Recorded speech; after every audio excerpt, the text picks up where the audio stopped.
Capítulo cuarto. Ned Land. Buen marino el comandante Farragut, y digno del duque que estaba a sus órdenes.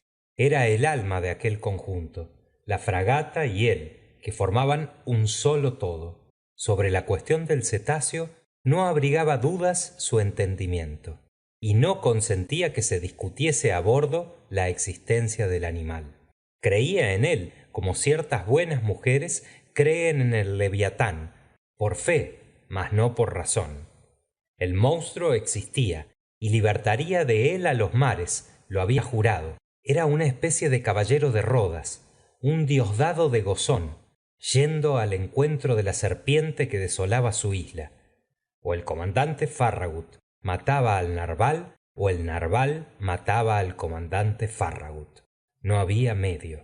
Los oficiales de a bordo participaban de la opinión del jefe, y daba gusto oírles hablar, discutir, disputar, calcular las diversas probabilidades de un encuentro y observar la vasta extensión del océano. Más de uno de ellos se imponía voluntariamente una guardia sobre los baos del Juanete, servicio que en cualquiera otra ocasión hubiera maldecido. Durante todo el tiempo en que el sol describía su arco diurno, toda la arboladura estaba poblada de marineros impacientes, y sin embargo, la roda del Abraham Lincoln no surcaba todavía las aguas sospechosas del Pacífico. La tripulación no deseaba otra cosa que encontrar al unicornio, arponearle, izarle a bordo y hacerlo trozos. El mar era vigilado con escrupulosa atención. Por otra parte, el comandante Farragut hablaba de cierta suma de 2000 pesos, reservada para quien quiera que fuese, grumete o marinero, maestro u oficial, que descubriese al monstruo. Figúrense todos si los ojos se ejercitarían a bordo del Abraham Lincoln. Por lo que a mí tocaba, no me iba a la zaga, ni a nadie dejaba mi parte de observaciones diarias.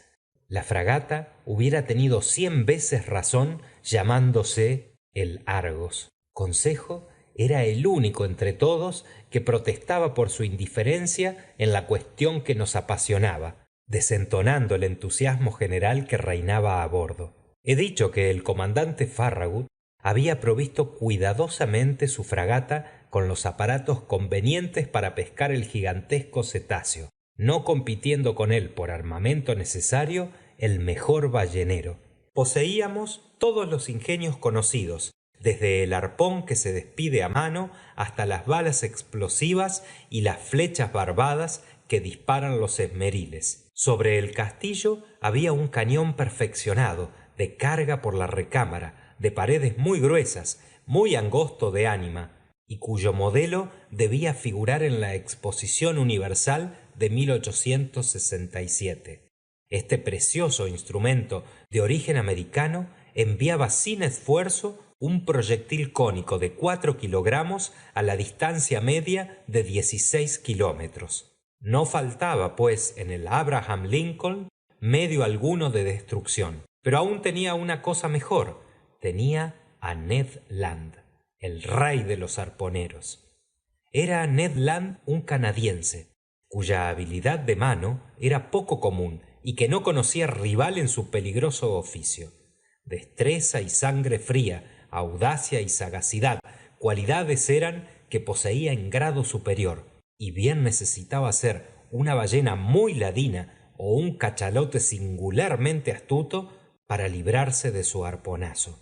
Rayaba Ned Land en los 40 años. Era hombre de elevada estatura, más de 6 pies ingleses, vigorosamente conformado, de aspecto grave, poco comunicativo, violento a veces y muy rabioso cuando le contrariaban. Su persona excitaba la atención y el poder de su mirada acentuaba singularmente su fisonomía. Creo que el comandante Farragut había sido muy cuerdo en tomar aquel hombre a bordo, pues valía él solo por toda la tripulación, tanto por su buen ojo como por su brazo. No puedo compararlo mejor que con un telescopio de grande alcance, que fuera al mismo tiempo un cañón dispuesto a dispararse. Quien dice canadiense dice francés, y por escasamente comunicativo que fuese Ned Land, debo confesar que me cobró cierto afecto. Sin duda le atraía mi nacionalidad. Para él era ocasión de hablar y para mí de escuchar aquel viejo idioma de Rabelais que todavía se usa en algunas provincias del Canadá. La familia del arponero era oriunda de Quebec y formaba ya una tribu de audaces pescadores cuando esta ciudad pertenecía a la Francia. Poco a poco Ned Land se aficionó a hablar. Yo me complacía en oírle relatar sus aventuras de los mares polares. Refería con poesía natural sus pescas y sus combates. Su narración cobraba fuerza épica y yo creía escuchar a algún Homero canadiense cantando la Ilíada de las regiones hiperbóreas. Yo describo a aquel audaz compañero tal como actualmente lo conozco. Es que nos hemos hecho viejos amigos, enlazados por aquella inalterable amistad que se engendra y cimenta en las más temibles ocasiones. Ah, bravo Ned, solo pido vivir otros 100 años para acordarme más tiempo de ti. ¿Y cuál sería el parecer de Ned Land en la cuestión del monstruo marino? Debo confesar que era el único a bordo que no participaba de la convicción general y hasta evitaba tratar del asunto. Pero me ocurrió un día explorarle acerca de esto. Durante una magnífica tarde del 30 de julio, es decir, 3 semanas después de nuestra partida, hallábase la fragata a la altura de Cabo Blanco, a 30 millas a sotavento de las costas patagónicas. Habíamos traspuesto el trópico de Capricornio y el estrecho de Magallanes se abría a menos de 700 millas hacia el sur. Antes de 8 días, el Abraham Lincoln surcaría las aguas del Pacífico. Sentados en la toldilla, Ned Land y yo departíamos de unas y otras cosas, contemplando aquel misterioso mar cuyas profundidades han sido hasta ahora inaccesibles a las miradas humanas. Traje naturalmente la conversación sobre el unicornio gigantesco y examiné las diversas probabilidades de éxito bueno o malo de nuestra expedición. Reparando luego que Ned Land me dejaba hablar sin decir apenas nada, lo acosé más directamente. ¿Cómo podéis, Ned? Le dije. ¿Cómo podéis no estar convencido de la existencia del cetáceo que perseguimos? ¿Tenéis motivos particulares para mostraros tan incrédulo? El arponero me miró durante algunos instantes sin responderme. Golpeó con su mano su ancha frente con un ademán que le era habitual. Cerró los ojos como para recogerse y dijo por último: Tal vez, señor Aronnax. Sin embargo, Ned, vos que sois un ballenero de profesión, vos que estáis familiarizado con los grandes mamíferos marinos, vos cuya imaginación debe aceptar fácilmente la hipótesis de los cetáceos enormes, debierais ser el último en dudar en semejantes circunstancias. Estáis equivocado, señor profesor, respondió Ned. Que el vulgo crea en cometas extraordinarios cruzando el espacio o en la existencia de monstruos antidiluvianos poblando el interior del globo puede pasar, pero ni el astrónomo ni el geólogo admiten semejantes quimeras. Asimismo acontece con el ballenero. He perseguido muchos cetáceos, los he arponeado, he matado varios, mas, por potentes y bien armados que fuesen, ni sus colas ni sus defensas hubieran podido hacer mella en las chapas férreas de un vapor. Sin embargo, Ned, se citan bajeles atravesados de parte a parte por el diente de un narval. Buques de madera, es posible, respondió el canadiense, y aún así yo no los he visto. Por consiguiente, hasta prueba de lo contrario, niego que las ballenas, ni los cachalotes, ni los unicornios puedan producir ese efecto. Escuchadme, Ned. No, señor profesor, no. Todo cuanto queráis, menos eso. Quizá me vais a hablar de algún pulpo gigantesco. Mucho menos, Ned. El pulpo no es más que un molusco, y este nombre indica la poca consistencia de sus carnes. Aunque tuviera 500 pies de largo, El pulpo, que no pertenece al ramo de los vertebrados, es completamente inofensivo para buques como el Scotia o el Abraham Lincoln. Debemos, pues, relegar a la categoría de fábulas las proezas de los krakens u otros monstruos de esta especie. Entonces, señor naturalista, replicó Ned Land en tono bastante burlón, persistís en admitir la existencia de un enorme cetáceo.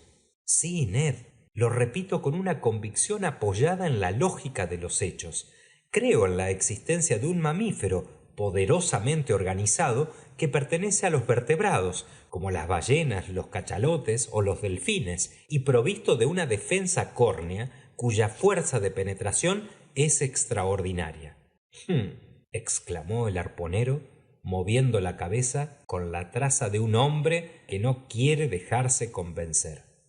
Reparad, mi digno canadiense, repliqué, que si existe ese animal, si habita las profundidades del océano, si frecuenta las capas líquidas situadas a algunas millas por debajo de la superficie de las aguas, posee necesariamente un organismo cuya solidez desafía toda comparación.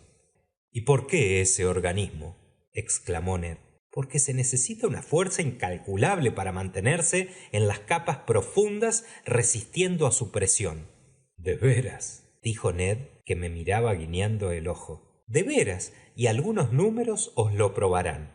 ¡Oh! Los números, replicó Ned. Con los números se hace lo que se quiere. En negocios, sí, pero no en matemáticas. Escuchadme. Admitamos que la presión de una atmósfera esté representada por la de una columna de agua de 32 pies de altura. En realidad, la columna sería menos elevada porque se trata del agua de mar, muy superior en densidad a la dulce. Pues bien, Ned, nuestro cuerpo sufre una presión tantas veces igual a la de la atmósfera, o sea, de kilogramos por cada centímetro cuadrado de superficie, cuantas veces 32 pies os sumergís. Síguese de aquí que a 320 pies esta presión es 10 atmósferas, a 3200 pies de 100 atmósferas y de 1000 atmósferas a 32.000 pies, sean unas 2,5 leguas. Esto equivale a decir que si pudierais llegar a esta profundidad, cada centímetro cuadrado de la superficie de nuestro cuerpo sufriría una presión de 1000 kilogramos. Ahora bien, mi bravo Ned, ¿sabéis cuántos centímetros cuadrados tenéis de superficie? Lo ignoro, señor Aronnax. Unos 17.000. Tantos son. Y como en realidad la presión atmosférica es algo superior al peso de 1 kilogramo por centímetro cuadrado, vuestros 17.000 centímetros cuadrados sufren en este momento una presión de 17.568 kilogramos. Sin que yo lo advierta, sin que lo notéis. Y si no os aplasta semejante presión, es porque el aire penetra en el interior de vuestro cuerpo con igual empuje. De aquí un equilibrio perfecto entre la presión interior y la exterior, que se neutralizan, lo cual os permite aguantarle sin ningún esfuerzo, pero en el agua es otra cosa. Sí, comprendo, respondió Ned, que prestaba ya más atención, porque el agua me rodearía, pero no me penetraría. Precisamente, Ned. Así pues, a 32 pies por debajo de la superficie del mar, sufriríais una presión de 17.578 kilogramos, a 320 pies 10 veces más, sean 175.680 kilogramos, a 3.200 pies 100 veces más. Esto es 1.756.800 kilogramos. Y por último, a 32.000 pies, 1000 veces más, a saber, 17.568.000 kilogramos. Es decir, que resultaríais aplastado como si salieseis de los platillos de una prensa hidráulica. Diantre, exclamó Ned.